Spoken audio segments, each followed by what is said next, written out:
একজন ধনী লোকের সাথে সাক্ষাৎ। ধনী কয়, মুসা রে, ও মুসা, আমার এত ধন হিসাব রাখতে পারি না, আল্লাহরে জিগাইবানি কি করলে আমার ধন কমবে। মুসা নবী কয়, ঠিক আছে জিগাইব।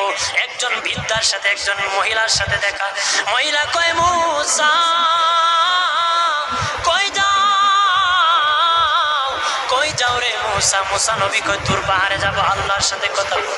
মুসা রে, আল্লাহরে জিগাইবানি, আমি গরিব মানুষ, আমি ভালো কিছু কিনতে পারি না, ছেলে মেয়েকে ভালো কিছু খাওয়াইতে পারি না, ভাঙ্গা ঘর, এত গরিব, ভালো করে ঘর বানাইতে পারি না, আল্লাহরে জিগাইবানি কি করলে আমার উন্নতি হবে, ধনী হব, টাকা পয়সা হবে, আল্লাহরে জিগাইবানি।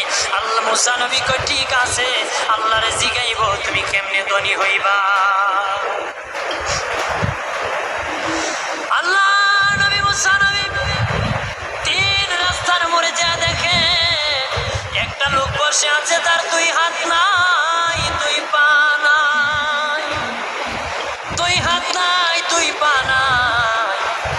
ওই লোক ডাক দিয়া কয়, মুসা রে, জীবনে কোনোদিন নিজে হাঁটতে পারি নাই, নিজ হাতে খেতে পারি নাই, কেউ খাওয়াইলে খাই, নতুবা উপবাস থাকি, বৃষ্টি আসলে ভিজি, সেখানে আমি আবার শুকাই।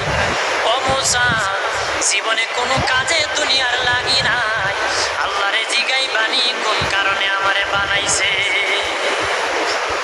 আল্লাহ জিগাই মনে মুসা নবী কয়, আল্লাহরে তোর পাহাড়ে মুসা নবী, মুসা ছিল কালিমুল্লাহ, কথা বলার প্রেম ছিল, কথা বলতো, কথা বলার প্রেম ছিল, কথা বলতে বলতে শেষ দিকে আল্লাহ গো, আসার সময় তিনটা লোক আমার কাছে প্রশ্ন করেছে। একজন লোক হলো ধনী, কিভাবে তার ধন কমবে গো?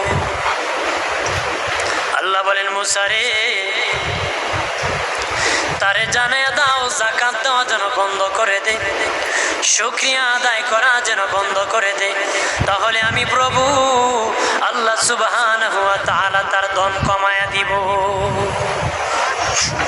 যদি শুকরিয়া আদায় বন্ধ করে তাহলে ধন আমি কমাই দেব।